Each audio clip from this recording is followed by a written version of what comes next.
मित्रों, ओम नाद का आज दूसरा दिन है। हम सब एक बार वापस हरिओम करके एक दूसरे को अभिवादित करते हैं। ये ओम का एपिसोड आपको बहुत काम लगेगा। मटेरियल गेन करने के लिए, स्पिरिचुअल गेन करने के लिए और हेल्थ वाइज भी तंदुरुस्त रहने के लिए। ऐसा कोई शब्द ही नहीं, क्योंकि इस जगत का सब पदार्थ जब इसमें से बना, चाहे वो पैसा है, चाहे वो गाड़ी है, चाहे हीरा जवाहरत है, या चाहे धार्मिक स्कल्पचर है या स्क्रिप्चर्स है, ये सभी चीज जब बनी है ओम में से, तो सब कुछ ये ओम से आप हासिल कर सकते हो। ओम का सही इस्तेमाल करना आज से शुरू करो और सुनो मेरा ये दूसरा एपिसोड। मित्रों, अभी मैं बात कर रहा हूं ये कुछ ऐसी बातों की। देखो, ये पेंडेंट है ओम का। बहुत लोगों को शौक है। कभी कभी कहते हैं ना कि ये नए जमाने के यंगस्टर्स वगैरह को हमारी ये सिस्टम वगैरह में ज्यादा इंटरेस्ट नहीं है, पर मैंने देखा है कि ओम में बहुत इंटरेस्ट पड़ता है। बड़ा स्टाइलिश यंगस्टर होता है, लंबे लंबे बाल रखता है और ओम का टैटू बना लेता है, ओम का पेंडेंट पहन लेता है। आपको बताऊं ये ओम कितना पावरफुल है, मैंने बता दिया। इसमें से पूरी जगत की रचना हुई, जगत के हर एक पदार्थ की रचना हुई, तो उसका पावर कम तो नहीं हुआ। अब कोई चीज इतनी पावरफुल है, उसका बिल्कुल उल्टा कितना नेगेटिव होगा। आप सोच सकते हो कितनी नकारात्मक ऊर्जा होती है। इसलिए ऐसा पेंडेंट बनाना जो एक बाजू से सीधा लगे और दूसरी बाजू से उल्टा, ये बहुत गलत बात है। आपको उसका बैक साइड को कैसे भी ढक देना चाहिए। ये बैक साइड बंद कर दोगे तो आपको पता चलेगा कि ये पीछे वाला भाग बिल्कुल ढक गया और उल्टा दिखता ही नहीं। यही मेरा पहला पिन पॉइंट था कि लोग मंदिर के कार्विंग में भाई लोगों को अट्रैक्ट करने के लिए ओम का इस्तेमाल कर लेते हैं, पर उसमें भी मंदिर की तरफ भगवान जिस तरफ होते हैं वहां उल्टा ओम दिखता है। तो क्या मूर्ति भी है, उसको भी तो पावर की जरूरत है, मूर्ति को भी पावर की जरूरत है।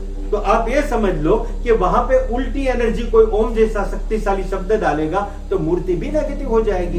इसलिए मंदिर के कार्विंग में ओम कभी मत करो। अगर आपके मंदिर में है तो इसके पीछे कोई पतरा या कोई पुठा लगा लो, उसकी बैक साइड विजिबल नहीं होना चाहिए।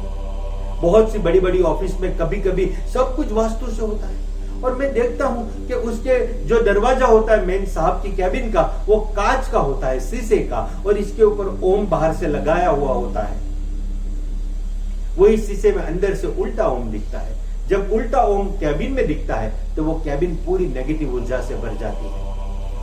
ऐसे ही ये पेंडेंट आपकी छाती पे लगेगा, तो छाती पे अगर हम उल्टा करके लगाएंगे तो दुनिया को उल्टा दिखेगा और आपको सीधी एनर्जी मिलेगी, नहीं तो आपको उल्टी मिलेगी, दुनिया को सीधी मिलेगी। दोनों केस में नुकसान ही है, पॉजिटिविटी तो नहीं आई। इसलिए ओम जब आप पेंडेंट में यूज करें या अंगूठी में यूज करें तो इसके पीछे बंद करना बहुत महत्व का है। ये मुझे आपको संदेशा पहुंचाना था। मित्रों, ओम का यूज यहां से रुकता नहीं है। मित्रों, हम जिंदगी में जो भी काम करते हैं, जो भी काम, एक खाना बनाने का काम, कोई बड़ा बिजनेस करने का काम, तो हमको ये काम को कुछ हिस्से में बांटना है। एक होता है काम की शुरुआत, जब हम सोचना चालू करते हैं कि चलो हम ये फैक्ट्री डालते हैं, चलो हम ये काम करते हैं, चलो हम ये जूस सेंटर बनाते हैं, कुछ भी हम सोचना चालू करते हैं।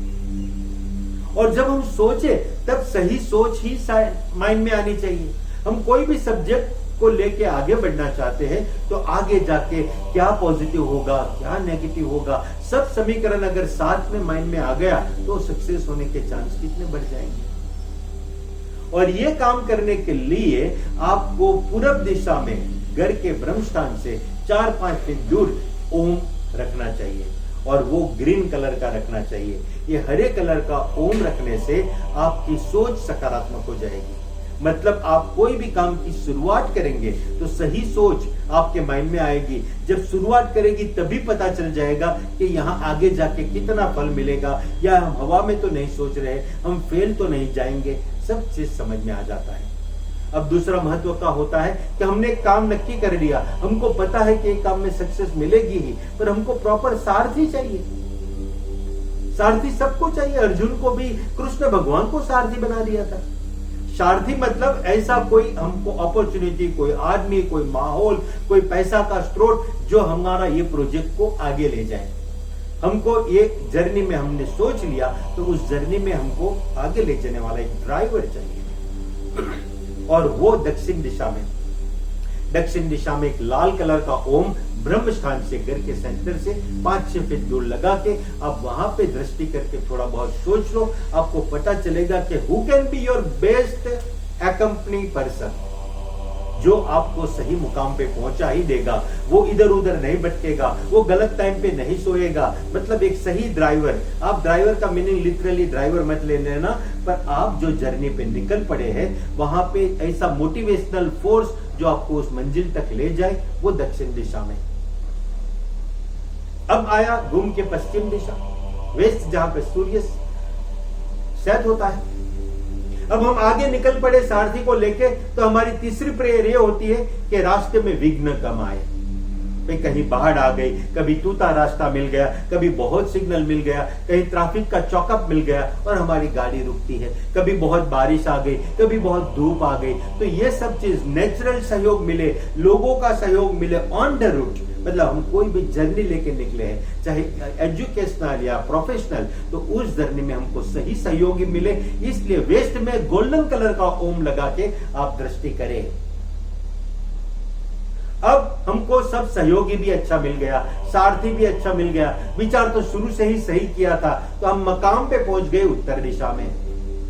अब उत्तर दिशा में हम ये समझते हैं कि ये हमने एक कल्प वृक्ष बना लिया, हमने पूरी जर्नी की है इतनी लंबी मार्ग से, अभी इसमें से अविरत फ्रूट मिलना चाहिए, हर सीजन में फ्रूट मिलना चाहिए, कायमी धोरण से हमको इसमें से कुछ न कुछ मिलता रहे, तो हम फिर आगे दूसरा भी करें। ऐसे हम धीरे धीरे आगे बढ़े। सिर्फ आप ऐसा दिमाग में मत लाओ कि हम कोई इंडस्ट्री डाल रहे हैं या हम सिर्फ एजुकेशनल सफर कर रहे हैं, ये आध्यात्म की सफर भी हो सकती है। पर अब अविरत फ्रूट लेने के लिए उत्तर दिशा में आपको ब्लू कलर का ओम लगाना है, और ऐसे घर के मिडल में आप थोड़े थोड़े डिस्टेंस पे 4 ओम लगा के अलग अलग मकसद के साथ, अगर आपको लगे कि जर्नी तो शुरू हो गई है पर मार्ग में विघ्न ही ज्यादा है, तो फिर आप सिर्फ पश्चिम का देखो। आपको लगे कि जर्नी पूरी खत्म हो गई है पर अब रेगुलर फ्रूट्स नहीं मिल रहे हैं, कभी कोई सीजन में मिलता है कभी नहीं मिलता है, तो आप उत्तर दिशा पे ध्यान में रखो। आपको लगता है एक प्रोजेक्ट में तो हो गया, अब दूसरा प्रोजेक्ट की शुरुआत करनी है तो पूर्व दिशा में, और जब शुरुआत करो तभी से आपको उस काम के लिए प्रॉपर चीजें मिलती रहे, सही प्लॉट मिले, सही कंस्ट्रक्शन मिले, सही आर्किटेक्ट मिले, सही कंसल्टेंट मिले, टेक्निकल कंसल्टेंट मिले, ये सब के लिए आपको दक्षिण दिशा की ओर ध्यान करना चाहिए। ये ओम का प्रभाव है। तो मित्र, ये ओम इतना महत्व का है, इतना सिंपल और इतना बड़ा काम, वो नाद है। आपको मैंने बताया ओम सुनने से फायदा होता है, ओम बोलने से फायदा होता है, ओम समूह में बोलने से तो जबरदस्त फायदा होता है। अगर 5-10 लोग घर में इकट्ठा होकर साथ में ओम का ध्वनि घर के मिडल में कर लेना, अरे घर में इतना पावर आ जाएगा, आप लगेगा कि ये घर पूरा सुकून वाला हो गया, और ये बहुत इमीडिएट होता है, ऑक्सीजन का लेवल तक बढ़ जाता है। अब थोड़ा बहुत हवन करके भी ओम बोल दिया तो मजा आ जाएगी। अब मैं कहता हूं कि ओम को देखना भी अच्छा है। ओम हम नहीं बोले और ओम की कैसेट लगा लो, आप रेडीमेड प्रोग्राम सुनो ओम का, वो भी अच्छा है। और फिर तो इसके आगे ये है कि ओम को महसूस करना भी अच्छा है। आप धीरे धीरे अपने आप को इतना ट्रेन कर सकते हो कि जो मैंने बोला ब्रह्मांड में ओम का ध्वनि चालू है अविरत, क्या आपको सुनाई देता है? क्या वो सिर्फ कुछ लोगों को सुनाई देगा, आपको नहीं देगा? अरे एक दिन ये लेवल आएगा, आप खुद भी वो ध्वनि सुन सकोगे। जिस दिन आप वो लेवल पे आ गए कि ओम का ध्वनि खुद सुनने लगे, बिना बोले, बिना मुंह हिलाए, बिना कुछ भी किए, बिना देखे, तो फिर आप चरम सीमा पे पहुंच गए। आप में वो ताकत आ गई जिसमें खुद एक ब्रह्मांड सर्जने की ताकत आ गई। हमारा बच्चा अनाया क्या कहता है कि ये ओम का ध्वनि आदमी को कब बोलना शुरू करना चाहिए? अनोखी अनाया, मैं आपको एक बात कहता हूं कि अहम एक ऐसा शब्द है कि कहते हैं मां के गर्भ से ही शुरू कर देना चाहिए। प्रेग्नेंट लेडी को कहते हूं कि पॉजिटिव वाइब्रेशन के लिए थोड़ा गाय का गोबर वगैरह रखो और फिर आप ओम का ध्वनि बच्चे को गर्भ में ही सुनाओ। अभिमन्यु को उसकी मां ने गर्भ में क्या क्या सिखा दिया था आपको पता है। जब वो सुना रही है तब वो अपना ध्यान अपने नाभि पे करे और जगती रहे और ओम का नाद सुबह शाम प्रेगनेंसी में जरूर सुनाए। देखो वहीं से ओम का ध्वनि शुरू कर दो, फिर देखो ये पावर लेके ही आप पैदा होंगे। कोई प्रेगनेंसी के क्लासेस वगैरह चल रहे हैं, उसको भी मैं कहता हूं कि आपके कोर्सेज में दाखिल करो कि अहम का ध्वनि, ओम का ध्वनि तो बोलना ही है। मैं अहम इसलिए बोल रहा हूं, अहम नहीं है, पर अ उ म ये कॉम्बिनेशन आपके मन में आना चाहिए, ओम, इसलिए मैं ये बोल रहा हूं। तो आपको ये प्रेगनेंसी क्लासेस में भी यूज करना चाहिए। लोग कहते हैं मेरे यहाँ तो इतनी गाय है, गाय का दूध है, ताजा दूध है, भैंस का दूध है। अरे गाय भैंस के तबेले में सुबह 11 मिनट के लिए ब्रह्म मुहूर्त पे आप ये ओमकार चला दो, फिर देखो ये गाय का दूध का पावर।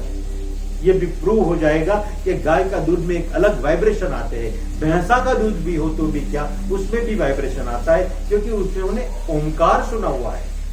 कि ओमकार का महत्व है। वापिस और वापिस कहता हूं, इलायची या सैफरन कितना भी अच्छा हो पर कितना डालें तो टेस्ट आए, आपको समझना चाहिए। तो आप ये समझ लो कि ये ज्यादा नहीं। आपको लगे कि भाई कोई फैक्ट्री में हम पूरे दिन ओमकार चला देंगे और फायदा होगा, नहीं। उसकी लिमिट आपको मैंने बता दी, वही लिमिट को आपको यूज करना है। नमस्कार।